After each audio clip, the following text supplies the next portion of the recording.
Hola, bienvenidos a Booktuber. Me llamo Sara. Y yo me llamo Valeria. Hoy os presentaré este libro que se llama Yo y los jabalíes. Os lo recomiendo a todos, y a ti incluida, Sara.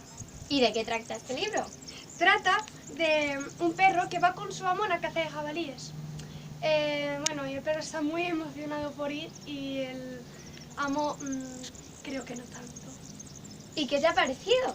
Me ha parecido un libro muy interesante y entretenido, pero se lo recomiendo más a niños más pequeños y principiantes que yo. Doncs jo a la meva amiga Valeria li recomanaria el llibre Duna.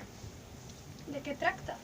Tracta del diari d'estiu d'una nena que pensant que passarà unes vacances molt avorrides al poble del seu avi, acaba visquent mil i unes aventures. Què t'ha semblat? M'ha semblat un llibre molt entretingut i divertit que tracta sobre l'amistat i la igualtat. Fins a la pròxima!